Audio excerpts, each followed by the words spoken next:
बिस्मिल्लाहिर्रहमानिर्रहीम। अस्सलामुअलैकुम। मेरा नाम डॉक्टर मोहम्मद अकरम आसी है। मैं कंसल्टेंट कार्डियोलॉजिस्ट या माहिर अमराज़े दिल हूँ।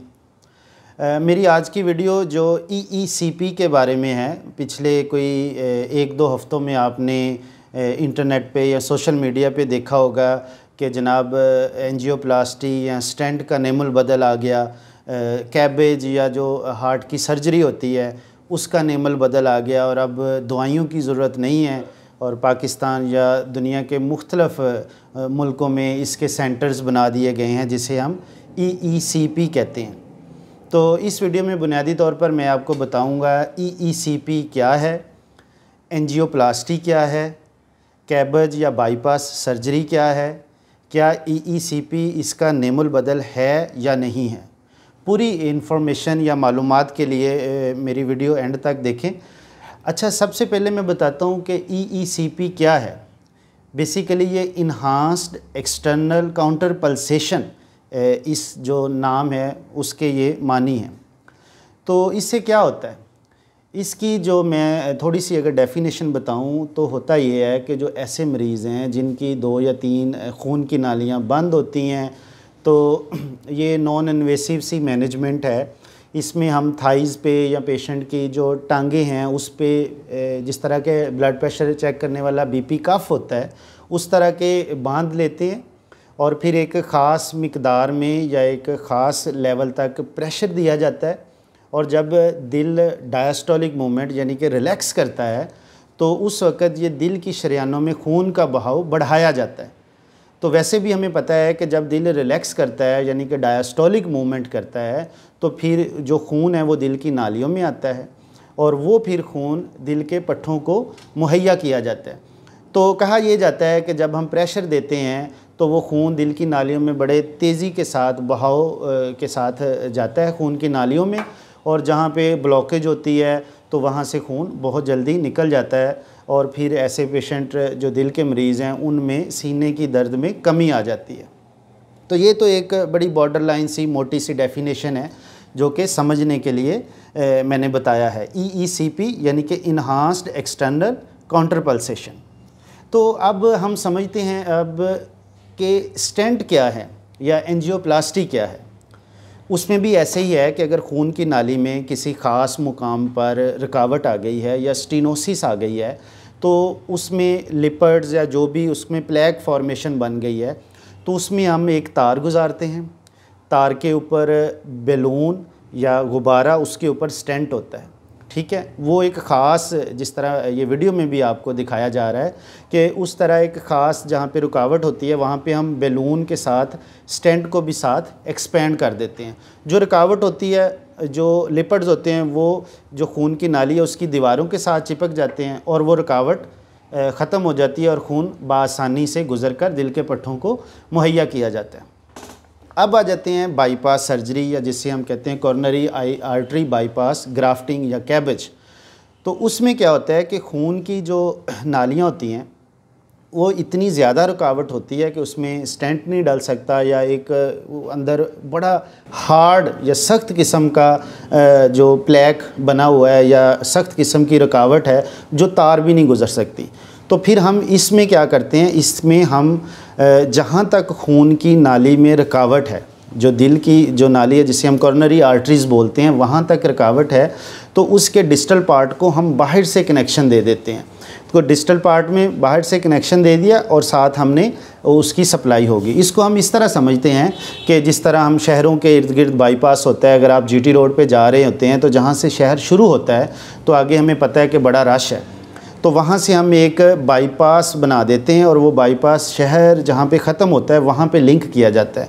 तो इसी तरह ट्रैफिक उस बाईपास पे आती जाती है, शहर को उसने बाईपास किया और वो जहाँ से शहर ख़त्म हुआ वहाँ से फिर किसी रुकावट के बगैर गुज़र जाती है। तो बाईपास में भी ऐसे ही होता है कि एओर्टा से या जो दिल की बड़ी नाली है वहाँ से कनेक्शन लिया जाता है, एक अलग से नई नाली लेकर वो हम जहाँ पे रुकावट ख़त्म हो गई है तो उसके डिस्टल पार्ट या जहाँ पे रुकावट ख़त्म होती है उसके आगे जा कर के कनेक्शन दिया जाता है। फिर एओर्टा से या जो दिल की सबसे बड़ी नाली है वहाँ से ब्लड पहुँच जाता है डिस्टल पार्ट और खून के पट्ठों तक ब्लड सप्लाई दी जाती है। ये तो तीनों हो गए अलग अलग मुख्तसर सी डेफिनेशन मैंने बताई। अब जो इस वीडियो का बुनियादी मकसद बनाने का है, जो कि मुझसे भी कई बार पूछा गया है और नेट पे भी अक्सर एक दूसरे से पूछ रहे हैं, क्या जो EECP है ये बाईपास या स्टेंट का नेमुल बदल है? क्या हम अब दवाइयाँ छोड़ दें और EECP के पीछे लग जाएं? तो इसमें मैं वन लाइनर अपना बड़ा क्रिस्टल क्लियर मैसेज देना चाहता हूँ। EECP बाईपास या स्टेंटिंग का हरगिज़ नेमुल बदल नहीं है, और ना ही एज ए कार्डियोलॉजिस्ट मैं आपको ये एडवाइस करूँगा कि दवाइयाँ छोड़ दें, स्टेंट ना डलवाएं और जनाब बाईपास ना कराएं और आप EECP के पीछे चले जाएं। मैं ऐसे यकीन के साथ क्यों बोल रहा हूँ, तो इसकी मैं 2-3 मिसालें देता हूँ। हमारे पाकिस्तान में या मोस्ट ऑफ़ द कंट्रीज़ में अमेरिकन हार्ट एसोसिएशन या अमेरिकन कॉलेज ऑफ कार्डियोलॉजी की गाइडलाइंस पढ़ाई जाती हैं। हमने भी वही पढ़ी हैं, हम आगे भी वही पढ़ा रहे हैं, हमारे टीचर्स ने भी वही पढ़ी हैं, और हम उन्हीं पे ही अमल करके जितनी भी कार्डियोलॉजी की मेडिसिन है जो एडवाइस करते हैं, चाहे कोई प्रोसीजर करें, चाहे एकोकार्डियोग्राफी करें या स्टेंट करें या बाईपास करें, इन गाइडलाइंस की बेस पे होता है। अब ये गाइडलाइंस बहुत सारे ट्रायल्स पे मबनी होती हैं, बहुत सारी तहकीकें हुई होती हैं, बहुत सारे मुशाहदात इसमें हुए होते हैं। फिर वो जो डॉक्टर्स उन पे देखते हैं, उनके वर्क को देखते हैं, फिर देखते हैं कि किन मरीज़ों पे किए जाते हैं, फिर वो एक प्रॉपर गाइडलाइन बनाते हैं कि जनाब अगर ये मरीज़ इस बीमारी के साथ आएँ तो इसको ये दवाई दी जाए, ये मैनेजमेंट की जाए या ये प्रोसीजर किया जाए। अब उस गाइडलाइन के मुताबिक क्लास 1 इंडिकेशन होती है, क्लास 2A इंडिकेशन होती है, क्लास 2B होती है और क्लास 3 होती है। जो क्लास 3 होती है ना, उसमें तो वो रिकमेंड ही नहीं किया जाता, ठीक है। तो उसमें उन्होंने गाइडलाइंस में क्लियर कट लिखा हुआ है कि ये चीज़ आपने नहीं करनी, चाहे वो दवाई है, चाहे कोई प्रोसीजर है या कुछ भी मैनेजमेंट है।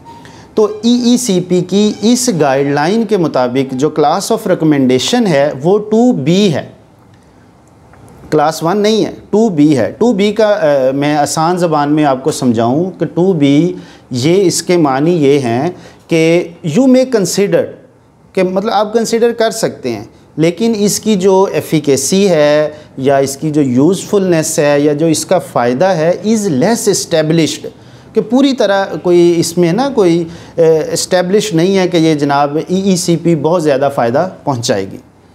ये तो एक बुक के मुताबिक मैंने आपको बात समझाने की ट्राई की, एक गाइडलाइन के मुताबिक बात की। अब हम प्रैक्टिकल एक एनालिसिस करते हैं कि फ़ॉर एग्ज़ाम्पल अब आप ऑफ़िस में काम कर रहे हैं या कोई मेहनत मज़दूरी कर रहे हैं या आप बच्चों को पढ़ा रहे हैं, ठीक है। तो 9-10 बजे आपके जनाब छाती में जकड़न हुई, शदीद किस्म का दर्द हुआ और इसके साथ आपको ठंडे पसीने आए और साथ साथ ये दर्द आपकी गर्दन की तरफ भी जा रही है, जबड़ों की तरफ भी जा रही है और साथ बाएं बाजू की तरफ भी जा रही है, ठीक है। अब ऐसी हालत में आपको क्या हो रहा है, आपको डेफिनेट हार्ट अटैक हो रहा है। उसकी जो इब्तदाई अलामात है जो मैंने बेशुमार मरतबा अपनी वीडियोस में बताई हैं। अब आप क्या करते हैं, आपको शुगर भी है, ब्लड प्रेशर भी है, कोलेस्ट्रॉल भी आपका बढ़ा हुआ है, आप फ़ौरन हस्पताल की एमरजेंसी में जाते हैं। उन्होंने ECG की है और आपको बताया कि जनाब आपको मेजर दिल का अटैक हुआ है, ठीक है। अब ऐसी सिचुएशन में बड़ा सिंपल सा सवाल है, क्या आप ऐसी सिचुएशन में EECP करवाएंगे कि वो आपको लेटाकर और जनाब BP कफ लगाएंगे और वो रास्ता खोलेंगे या फिर खून का बहाव जो दिल की नालियों में ज़्यादा करेंगे? हरगिज़ नहीं। ऐसी सिचुएशन में जो अमेरिकन हार्ट एसोसिएशन है उसकी क्लास 1 इंडिकेशन है कि ऐसी मरीज़ को फ़ौरन दिल के बड़े अस्पताल में जाना चाहिए जहाँ पे एंजियोप्लास्टी की सहूलत हो। हम वायर डालेंगे, स्टेंट डालेंगे और उसकी खून की नाली को जल्दी जल्दी खोलेंगे और वो मरीज़ स्टेंट डालने के फ़ौरन बाद उसकी पेन भी रिलीव हो जाएगी और जो खून की जो शरियाने हैं उसमें रुकावट को ख़त्म कर दिया जाएगा। अब मैं ये क्यों बोल रहा हूँ, मैं इसलिए बोल रहा हूँ क्योंकि उन तहकीकों और उनके मुशाहदात पे ये बात साबित हो चुकी है कि अगर हम ऐसे मरीज़ जिसको मेजर दिल का अटैक हुआ है एंजियोप्लास्टी या स्टेंट के ज़रिए रुकावट खोलते हैं तो उस नाली के खुलने का जो चांस है वो 95% से भी ज़्यादा है, 95% से ज़्यादा है। तो इट मीन्स कि उसकी कितनी जो हम मौत वाक़ई हो सकती है अगर हम स्टेंट नहीं डालेंगे तो उसकी मोर्टेलिटी को हम कितना रिड्यूस कर रहे हैं। तो ये एक बड़ा प्रैक्टिकल सा मैंने बताया। तो इसमें हम फिर हमेशा एंजियोप्लास्टी करेंगे। तो पाकिस्तान में मुख्तलिफ जो कार्डियक इंस्टीट्यूट हैं, मुल्तान में है, लाहौर में है, कराची में है, फैसलाबाद में है, तो ऐसे पेशेंट जब एक मुकर्ररा टाइम के अंदर अंदर आते हैं तो वो फिर एनालिसिस करता है जो दिल वाला डॉक्टर, और उसको हम प्राइमरी पीसीआई बोलते हैं, यानी कि दर्द के साथ साथ उस पेशेंट में स्टेंट डालना। ठीक हो गया। अब आते हैं बाईपास की तरफ। इसको भी प्रैक्टिकल एनालिसिस पे हम ना तजर्बा करते हैं। अब एक मरीज़ है, उसकी उम्र 60 साल है, उसको ब्लड प्रेशर भी है, उसका कोलेस्ट्रॉल भी बढ़ता है, उसको साथ शुगर भी है। ठीक है। अब वो जब चलता है तो उसको छाती में दर्द होता है, जब आराम कर लेता है तो दर्द ख़त्म हो जाता है। लेकिन ये वक्त के साथ साथ ये दर्द अब वो कह रहा है ज़्यादा हो रहा है, मैंने दवाइयाँ भी बढ़ा ली हैं, एंजीसेड की गोली ज़ुबान के नीचे बार बार रखना पड़ रही है। तो ऐसी सिचुएशन में कार्डियोलॉजिस्ट कहता है अच्छा अब हम आपकी एंजियोग्राफी करते हैं ताकि देखें अल्लाह ना करे कोई खून की नालियों में या खून की शरियानों में बंदिश तो नहीं है, उसमें कोई प्लेक तो नहीं जमा हो गया जिसकी वजह से उनकी खून की नालियाँ बंद हो गई हैं। अच्छा, जब ऐसे मरीज़ की हम एंजियोग्राफी करते हैं तो उसमें अनफॉर्चुनेटली तीनों नालियों में बंदिश आ गई, तीनों नालियों में खून की रुकावट आ गई, जिसे हम बोलते हैं triple vessel coronary artery disease. अब ऐसे में वो हार्ट टीम बैठती है, वो डिसाइड करती है नहीं जी खून की नालियाँ बड़ी छोटी हैं तो इसमें स्टेंट नहीं करना, अगर हम करेंगे तो पेशेंट का रिस्क फैक्टर ऐसे हैं कि स्टेंट बंद हो सकता है। तो फिर ऐसी सिचुएशन में हम पेशेंट को क्या करते हैं कि कार्डियक सर्जन के पास चले जाते हैं ताकि वो देख ले कि जनाब इसमें अब हमने सर्जरी करनी है या दवाइयों पे रखना है। तो कार्डियक सर्जन उसकी सीडी को देखता है, नालियों के साइज़ को देखता है, डिजीज़ की नौइयत को देखता है, तो वो कहता है नहीं इसमें हम बाईपास करते हैं, जिसकी मैंने तफसील बता दी। तो वो एक एओर्टा से एक और नाली लेगा और जहाँ पे रुकावट आई है उसके डिस्टल पार्ट्स थोड़ा सा आगे करके लगा देगा ताकि एक खून की फराहमी को यकीनी बनाया जाए। तो उस पेशेंट का बाईपास हो जाता है। बाईपास के बाद पेशेंट की पेन भी रिलीफ़ हो जाती है और बाकी मामलात भी उसके ठीक हो जाते हैं। अब मैं एक तीसरा सिनेरियो देता हूँ। यही पेशेंट जब हम इसी तरह का एक और पेशेंट है, उसको होती है दर्द, तो उसकी भी हम एंजियोग्राफी करते हैं, लेकिन अब उसमें देखा गया उसकी नालियाँ बड़ी बारीक हैं और डिज़ीज़ की नौइयत भी बहुत ज़्यादा है, शदीद नौइयत की डिज़ीज़ है। ठीक है ना, जिसे हम सीवियर स्टेनोसिस कह देते हैं या उससे भी ज़्यादा हो गई।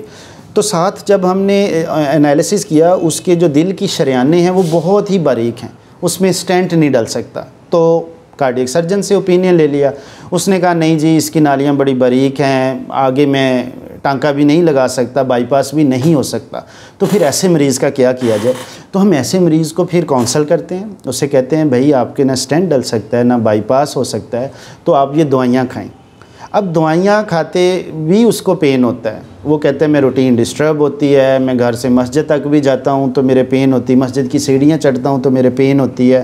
ठीक है, मैं थोड़ा सा चल लूँ छाती पे जकड़न होती है, हैवीनेस होती है, चेस्ट डिस्कम्फर्ट होता है और मुझे बार बार एंजीसेड की गोली ज़ुबान के नीचे रखना पड़ती है। फिर ऐसे पेशेंट में हम EECP करवा सकते हैं। ठीक है, ये मैं नहीं कह रहा हूँ, ये अमेरिकन हार्ट एसोसिएशन की जो गाइडलाइंस हैं वो कहती हैं कि जनाब ज़रूर करवाएं ऐसे पेशेंट में, क्योंकि अब क्लास 2B इंडिकेशन इस मरीज़ पे लागू होती है। तो ऐसे पेशेंट को अगर वो समझते हैं, लेकिन फिर भी मैं कहूँगा कि कार्डियोलॉजिस्ट को चेक करवाएं, वो रिकमेंड करें तो फिर कर जाएं। अपनी मर्ज़ी से नहीं जाएं कि जनाब मैं आ गया हूँ अब मेरी EECP कर दें और मुझे अब ना दवाइयों से मेरी जान छूट जाए। तो ये मैंने बड़ा ही मुख्तसर अंदाज में आसान ज़बान में समझाने की कोशिश की है। EECP क्या है, बाईपास क्या है, स्टेंट क्या है, क्लास 1 इंडिकेशन या जो सबसे बेहतरीन इलाज वो क्या है। अगेन जो दिल के दौरे की शक्ल में जो बेहतरीन इलाज है वो स्टेंट है, या फिर अगर 2 या 2 से ज़्यादा नालियाँ बंद हैं या फिर उसको शुगर है तो फिर बाईपास है, या दिल के पट्टे कमज़ोर हो गए हैं तो फिर भी बाईपास है। अगर ये दोनों नहीं हो सकते due to anatomy of coronary arteries, then I'll recommend as a class 2B indication for EECP and medical management। मैं उम्मीद करता हूँ कि ये डॉक्टर साहबान के लिए भी ये वीडियो उसी तरह ही फ़ायदेमंद साबित होगी जिस तरह एक आम इंसान के लिए भी होगी। बहुत शुक्रिया। अस्सलाम वालेकुम।